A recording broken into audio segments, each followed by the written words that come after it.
Dando continuidade ao curso de Bioestatística Básica, hoje o conteúdo a ser tratado trata-se da distribuição normal, que é um modelo fundamental em estatística em que podemos estimar as probabilidades de um evento ocorrer e fazer inferências. São apresentados aqui 4 gráficos retirados do livro de Quinn e Kellgg, 2002, em que existe uma representação da distribuição de probabilidades para 4 estatísticas. No canto superior do slide é possível ver a distribuição Z, que é a aula de hoje, que trata a aula de hoje, que é a distribuição de probabilidade com a distribuição normal. Já o gráfico ao lado, temos diferentes conformações gráficas para distribuição de Q² e cada tipo de distribuição equivale a um grau de liberdade. Como representado na letra A, aqui temos um grau de liberdade 1, nós vamos ter para uma distribuição de Q² esse tipo de conformação de curva, já que um modelo para um grau de liberdade maior e maior ainda. Vejam que nessa apresentação gráfica da letra C, nós temos uma proximidade à curva normal. Então, quanto maior o tamanho amostral, maior esse dado tende a assumir um padrão parecido com a distribuição normal. O teste T, como representado na parte inferior do slide, já apresenta uma distribuição muito semelhante à curva normal e aqui também com diferentes graus de liberdade. E essa curva representada nessa figura abaixo do lado direito, representada pela letra F, que é em homenagem a Ronald Fisher, F de Fisher, que foi quem delineou, quem concebeu a concepção do teste de análise de variância e que tem esse tipo de conformação. Tá? Então, a aula que se trata a seguir é de distribuição normal, que tem esse modelo de curva, que é chamada uma curva de sino, em homenagem a Gauss, que foi um matemático datado lá do início de 1800, mais ou menos, não me recordo a data específica, em que foi desenhado esse tipo de modelo. Tá? Então, em homenagem a Gauss, essa curva é conhecida como gaussiana. Ela tem uma distribuição simétrica e o pressuposto é que a medida de tendência central, média, mediana e moda dividem essa distribuição de dados ao meio. 50% da distribuição dos dados vai para o lado esquerdo da curva e a outra 50% o lado direito, tá? Sendo as medidas de tendência central, aqui é o centro, representado aqui pela média populacional. Então, essa curva, ela é simétrica em torno da média e assintótica, O que é uma assíntota? É que ela não toca o eixo X. Então, a distribuição do dado aqui nesse tipo de modelo é um dado que vai do menos infinito ao mais infinito e pode assumir qualquer valor real nesse eixo das abscissas, que é o eixo X. Quais são os parâmetros importantes nesse tipo de distribuição? A média e a variância. Vejam que quando mudamos a média, nós mudamos a posição da distribuição. Então, nesse primeiro caixinha preta, nós temos duas médias, uma amarela e uma azul, de dois conjuntos de dados aqui, representados na cor amarela e azul. Nós temos diferentes médias. A média 1 é menor que a média 2, mas a dispersão desses dados em torno da média é muito semelhante. Diferente do que temos representado aqui ao lado direito, em que nós temos médias iguais, tanto para o conjunto amarelo quanto azul, mas nós temos diferentes dispersões. Vejam que a amostra representada na cor azul, ela tem uma maior dispersão dos dados em relação à média em comparação com a que está destacada em amarelo. Então, nesse tipo de distribuição, nós vamos ver que as variáveis, né, as amostras que nós coletamos para representar essas variáveis, a variável x, ela pode ter diferentes conformações e espacializações. De que forma, então, nós podemos observar se a nossa amostra ela pertence ou não a uma população? Se existe ou não diferença significativa daquele parâmetro que eu estou estudando. Então, para isso, os matemáticos criaram a curva normal padrão, a partir do qual foi estabelecido alguns parâmetros, padronizados, e a partir deles foi estimada uma distribuição. Essa curva normal padrão tem essa fórmula, que é simbolizada pela letra Z, e que se dá pelo valor de cada registro observado da minha amostra, menos a média populacional dividida pelo desvio padrão. Então, essa é a fórmula.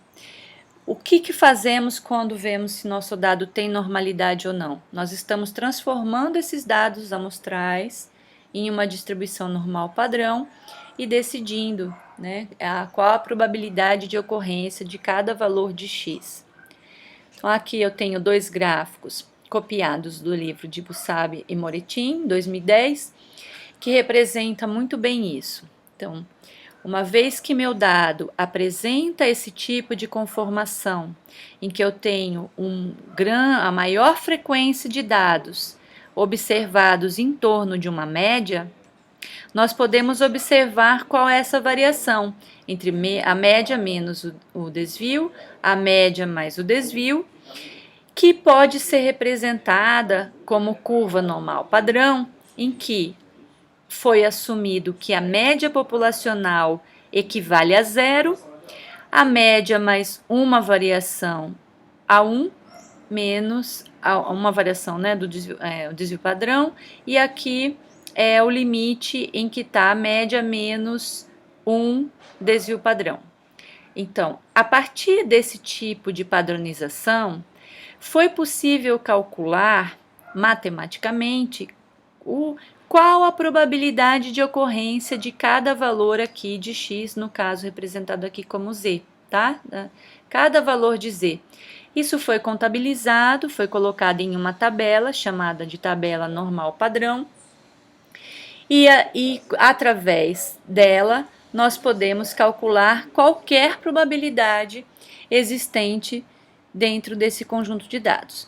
Então, como um exemplo, uma vez que eu tenho que a tendência central divide minha amostra em duas porções iguais, 50% à esquerda, 50% à direita, qual é a probabilidade de eu encontrar um valor ocorrendo entre essa média e mais um desvio padrão?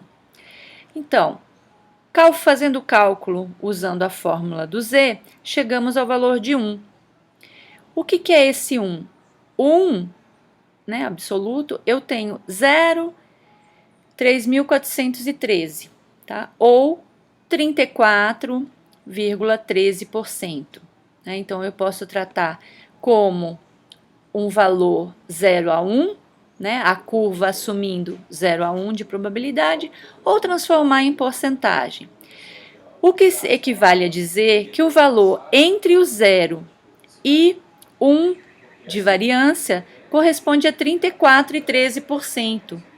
E se eu tenho que essa parte da curva equivale a 50% da amostra, essa região vai ser 50 menos 34,13%, que eu chego em um valor de 15,87%, né, que seria o correspondente a essa área.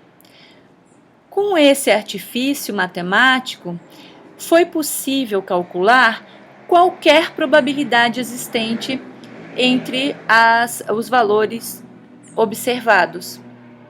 E isso faz com que a gente consiga estimar se um dado ele vai ter essa distribuição normal ou não e adequar isso a um teste estatístico, que vai me gerar aquele p-valor que veremos em aulas subsequentes.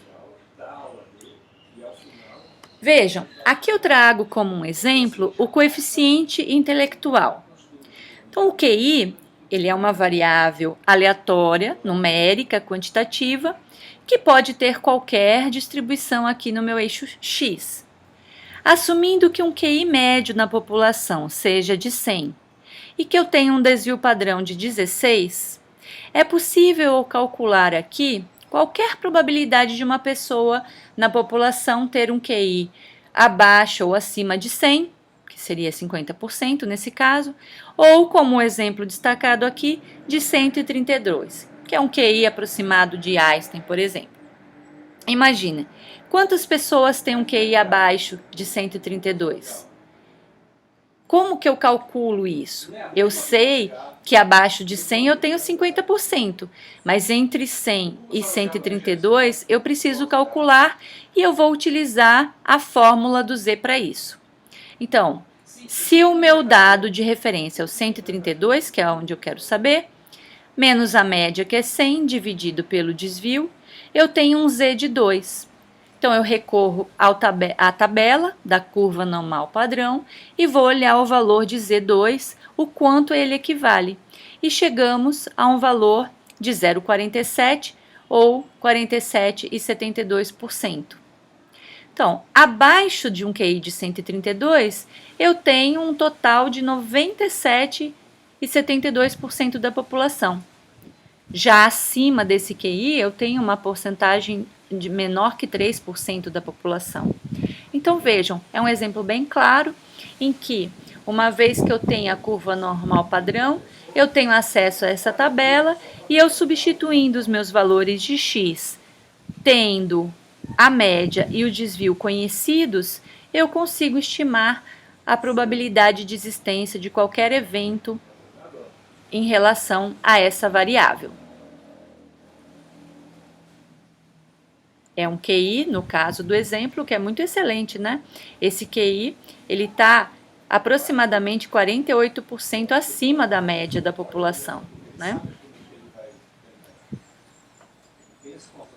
Então, eu tenho aqui um exemplo que, uma vez que eu tenha a população, que eu não conheço o real tamanho e a média dela, mas sabendo que ela menos o desvio ou mais o desvio, dependendo do intervalo de confiança, né, que eu assumi aqui no caso é 68%, eu vou conseguir calcular a probabilidade dessa ocorrência. E aqui um gráfico mais ilustrativo para mostrar que essa probabilidade pode ser entre o meu valor mediano e um determinado valor de Z.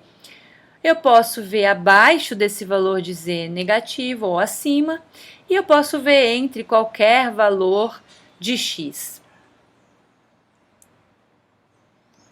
E vamos falar um pouquinho sobre intervalo de confiança para amostras. A curva de distribuição normal, que tem essa conotação aqui nessas figuras, vejam, aqui eu tenho representado 3 amostras, né? Uma em azul, esse tracejadinho, esse tracinho em vermelho, esse tracejadinho em verde. Então, quando eu coleto a amostra, ela pode assumir qualquer conformação aqui em relação ao X, né?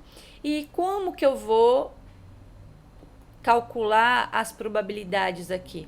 Utilizando a fórmula, né, da curva normal padrão, que é o Z, que sempre vai falar sobre média e variância. Esse é o conceito que está por trás de uma distribuição normal. Essa modelagem para chegar à fórmula do Z, ela usa a média e o desvio padrão, que é uma estimativa da variância, tá? Então, aqui está a fórmula, né? Eu tenho 2 amostras representadas aqui.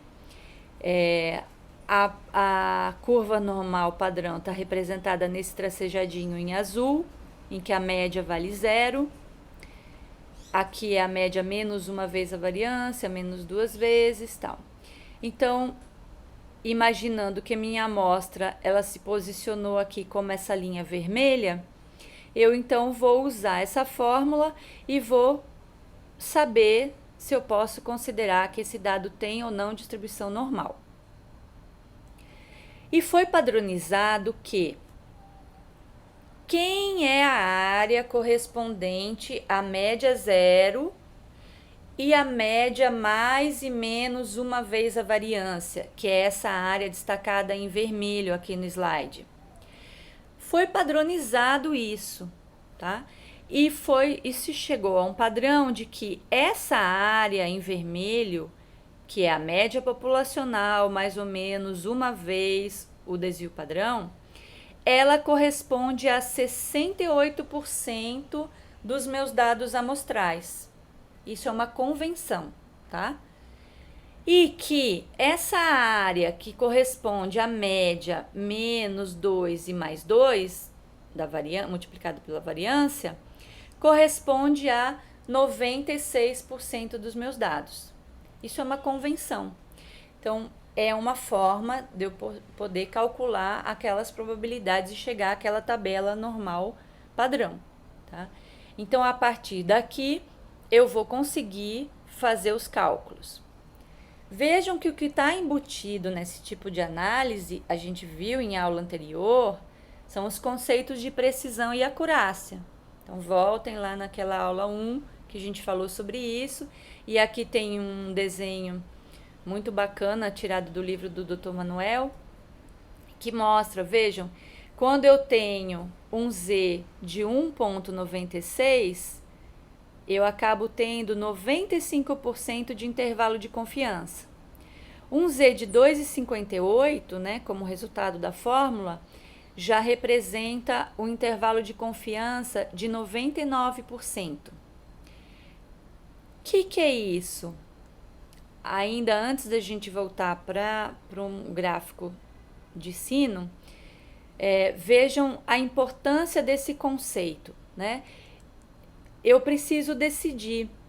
Lembram que a gente chegou a comentar na aula anterior que os testes estatísticos, eles vão, eu vou ter que padronizar qual é o intervalo de confiança que eu vou adotar, né?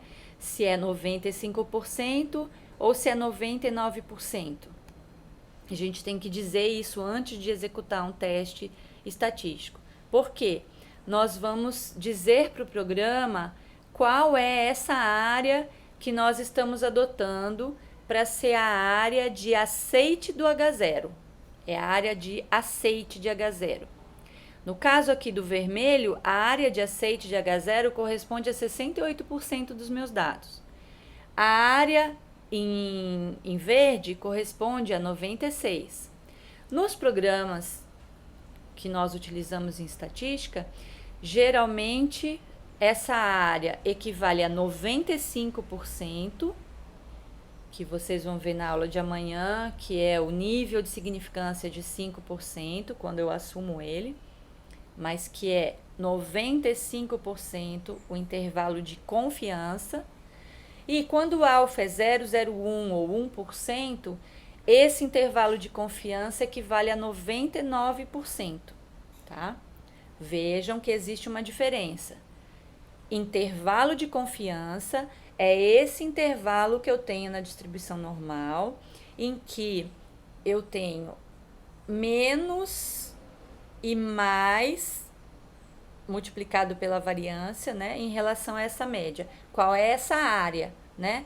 Qual é a área de aceite de H0? E a gente que vai escolher. Por que esse conceito é importante? E vocês, né, já viram o intervalo de confiança? Qual é a diferença e aonde usamos isso? Em muitos trabalhos, às vezes a gente tem um retorno ou de um referi ou de um avaliador, né, em uma banca. Você está com um tamanho de amostra muito pequeno.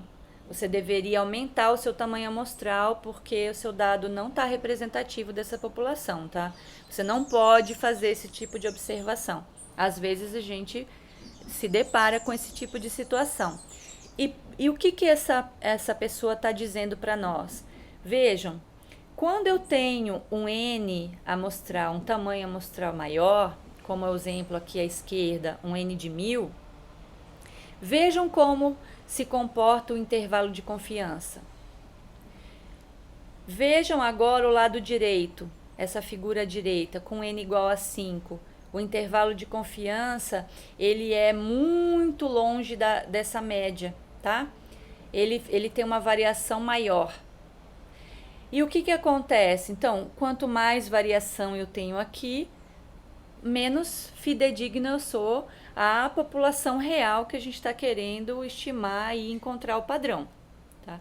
Então, por isso que é muito importante a escolha do tamanho amostral, ter garantias de que o desenho amostral escolhido, ele realmente é representativo dessa população.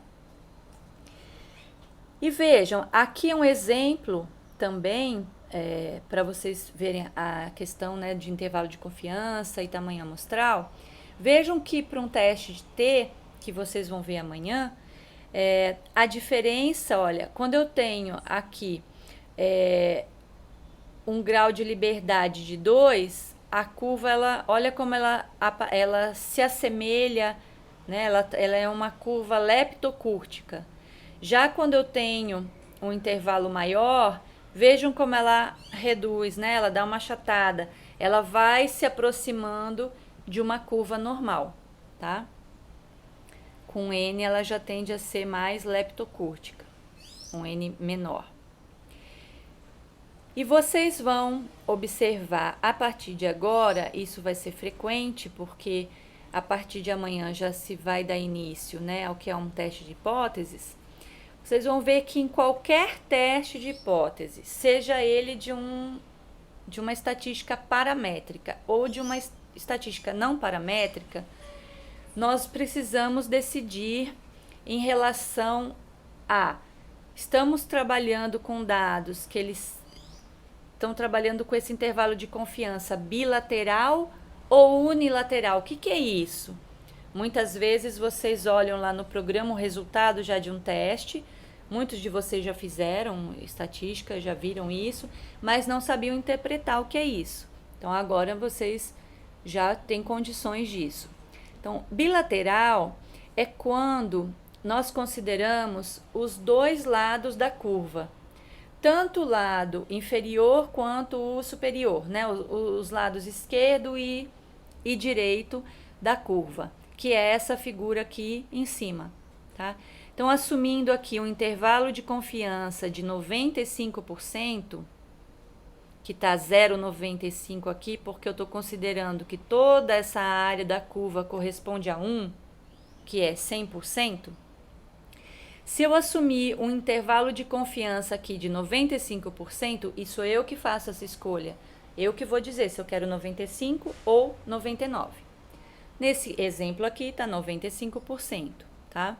Que equivale a um Z de 1,96. Então, vejam, quando eu assumo esse 95% de intervalo de confiança, é a minha área de aceite de UH0, que vocês vão ver as hipóteses amanhã, essa área à esquerda e essa área à direita, que está representado aqui com a cor cinza, é a área de rejeição. Então, se eu fizer o meu cálculo e o dado cair exatamente nessa área cinza, seja na parte superior ou na parte inferior, eu rejeito a hipótese nula.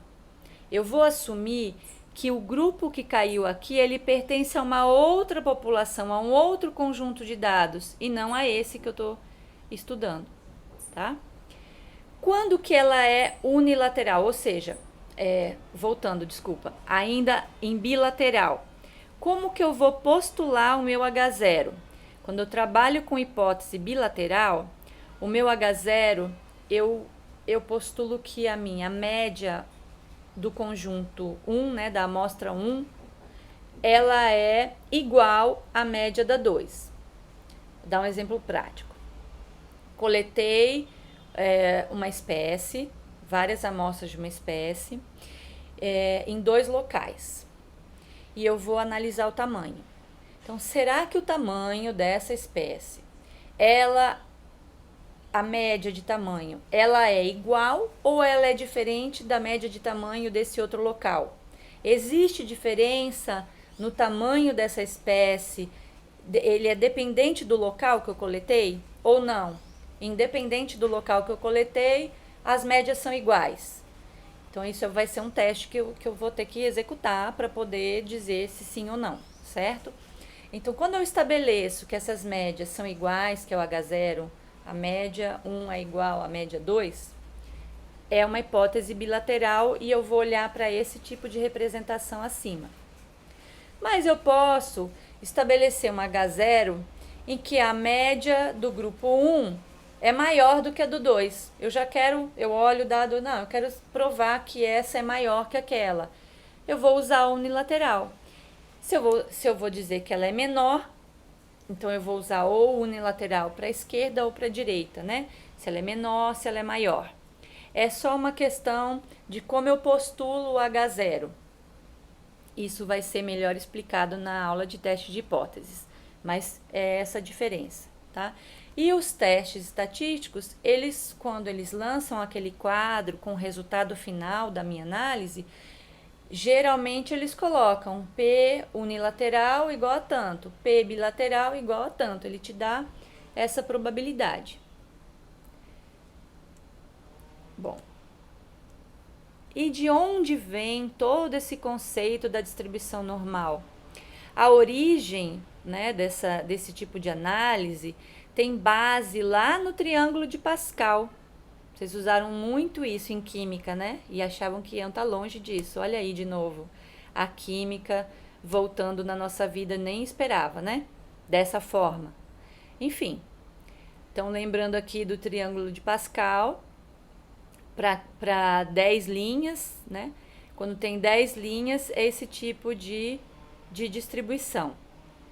E aí eu trouxe essa mesma configuração, né? Esses mesmos dados, eles estão representados aqui, olha. Se eu pegar, voltando. Se eu pegar aqui a 10ª linha do triângulo de Pascal, 1, 10, 45, 120, 210, 252, 210, 120, 45, 10 e 1. E eu vou representar em uma distribuição de frequência. É exatamente o triângulo de Pascal, essa configuração que vocês estão enxergando agora, tá? Como se fosse aqui a frequência de ocorrência de uma determinada variável, ok? Então, a partir desse tipo de modelo, e aqui a gente representa com uma linha para ficar mais próximo, né, do que a gente está falando aqui, que é a curva de Gauss. Esse seria um formato da curva normal para um n igual a 10. Já esse seria o formato da distribuição de frequência para um n igual a 100, que é a linha número 100 lá do triângulo de Pascal.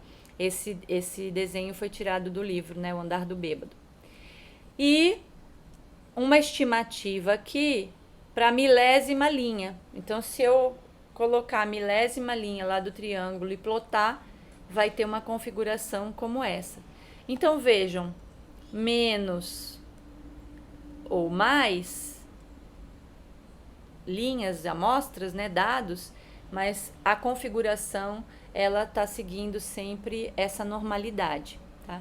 Então, a partir daí, a gente consegue calcular qualquer probabilidade, seja essa configuração ou seja essa. Por quê? Porque a curva normal, ela é um padrão e se foi feito a fórmula e faltou eu dizer para vocês, e por isso que está aqui, que são essa é a parte mais teórica, né? Então, vejam, a curva normal, ela é simétrica, tem forma de sino, a média divide ao meio. Essa área aqui de 68% de intervalo de confiança é a média menos uma vez o desvio padrão, a média mais uma vez. E existem dois pontinhos aqui que eles são chamados de pontos de inflexão. Por que inflexão? Vejam que nessa parte central, essa curva é assim, né? Ela é convexa, olha só. É côncava, né? E convexa. E a partir desses dois pontos, ela muda o sentido. Então, ela é convexa para um lado aqui e convexa para o outro aqui. Então, é chamado de ponto de inflexão, porque ela troca, tá? E aqui, se a gente representar o triângulo de Pascal, seria nesse n igual a 10, aqui seria o ponto de inflexão, que ela deixa de descer e começa a espalhar, né? Ela deixa de ter esse sentido e ela muda o sentido do espalhamento. Como já foi muito falado aqui, toda vez que vocês encontrarem esse tipo de distribuição de dados, vocês sabem que o valor central é representado pela média, mediana e pela moda. Quando assumimos 68% de intervalo de confiança, que é a área de aceite de H0, eu já sei que está por trás, né, o meu valor médio, e a média menos uma vezes o desvio e a média mais uma vez o desvio é o que limita esse meu valor de intervalo de confiança. Antigamente se usava esse intervalo de confiança de 68%, mas hoje em dia a gente não usa mais nos nossos trabalhos, pelo menos na nossa área, a gente usa o 95% ou 99%. Então veja, 95% eu amplio mais a chance de ocorrência de um valor de X dentro da minha distribuição, tá? Não estou restrita aí ao 68%, eu dei uma ampliada. E o 99%, que na verdade é uma aproximação, né? Mas quando a gente assume que ele é 3 vezes o desvio, é 99,7%. Mas nos programas a gente acaba usando o 95 e o 99. E o porquê disso? Porque nós conseguimos calcular qualquer valor de probabilidade aqui. E com isso saber se o meu dado ele ele segue aquele tipo de hipótese, se ele está dentro daquela hipótese nula que eu postulei, se eu aceito ou rejeito essa hipótese. Tá? Então, é possível calcular qualquer probabilidade. Então, aqui no caso, né, se eu tenho um Z de 0,32, eu vou calcular, eu consigo saber acima dele, abaixo dele, entre ele e outro valor, né, como vimos antes. O nosso dado não temos como prever, ele pode assumir qualquer um desse tipo de conotação, relembrando a leptocúrtica, que é aquela curva em que a grande maioria dos meus valores amostrais estão bem próximos dos valores de tendência central, média, mediana, moda. Já na curva C é outro extremo. Existe uma grande dispersão, uma grande variabilidade. E a curva B, que é a curva normal, mais próxima do padrão, tá? E aí, como é que eu vou fazer agora, tá? Já sei a parte teórica, conceitual, mas como é que eu vou testar de fato agora na prática e falar, bom, meu dado tem distribuição normal, esse dado amostral, ele tem distribuição normal, ou não. Então, esse ou não é o lado esquerdo, né? Então, vejam que a gente tem curvas assimétricas aqui ao lado esquerdo. E, portanto, vou ter que lançar mão de estatísticas não paramétricas. E ao lado direito, curvas que se assemelham à curva normal. Tá? E aí, como que eu vou fazer isso?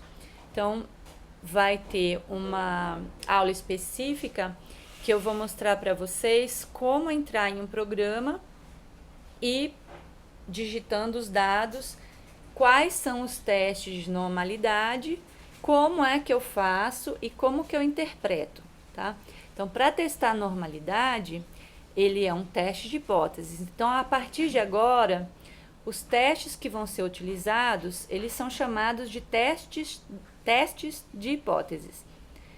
Teste T, Q quadrado, ANOVA, regressão, correlação, os testes de normalidade, que a gente vai ver.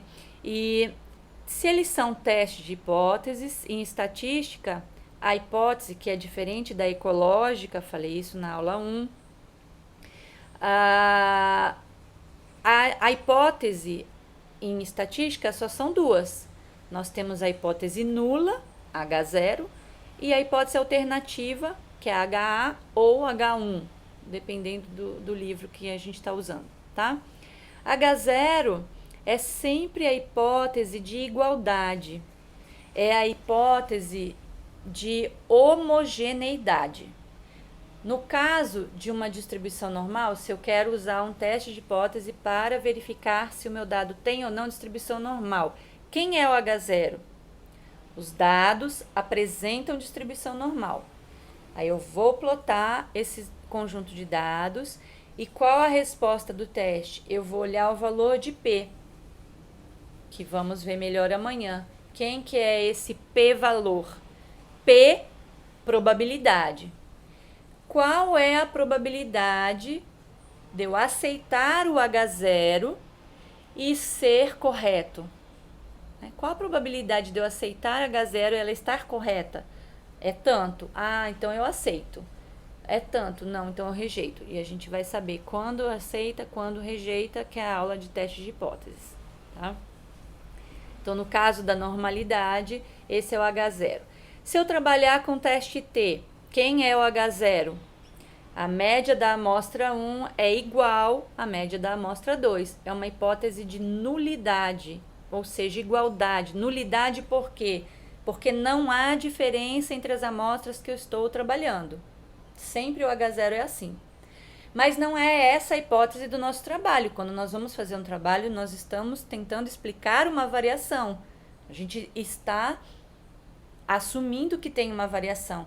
Então, normalmente, no nosso trabalho, a gente rejeita o H0, né? Não, o tamanho é influenciado, sim, pelo tipo de alimentação, pelo local, pelas condições ambientais. Então, quando nós estamos afirmando isso, nós estamos rejeitando a hipótese nula e aceitando o H0. Qual é a hipótese que eu escrevo no plano de trabalho, na dissertação, na tese? Eu escrevo a minha hipótese ecológica, não a estatística. Não confundam isso, por favor. Vocês não vão escrever no trabalho H0. O tamanho da espécie no local A e B não diferem. Não é isso que você vai escrever. Você espera encontrar variação no tamanho que é explicada pelas condições ambientais. Essa é a nossa hipótese ecológica, tá? Muito simplificada aqui, mas para vocês perceberem a diferença. Mas na hora da estatística, de testar, todas as fórmulas, e toda a condução do trabalho é em cima da decisão sobre H0. O intervalo de confiança, ele me fala sobre H0. Se eu aceito H0, eu aceito que aqueles meus dados eles estão dentro daquele intervalo, que eu vou decidir se é 95% ou 99%. E a aula que eu vou colocar para vocês, ela vai ser realizada no Biostat, mas como eu disse anteriormente, qualquer outro programa, ele faz o teste de normalidade. No caso dos livros que nós disponibilizamos para vocês, um deles tem o R, tem todo o comando no R também para vocês fazerem, que é um exercício que vocês vão precisar fazer à parte, né? E a partir daí, nós vamos decidir se o meu dado tem distribuição normal.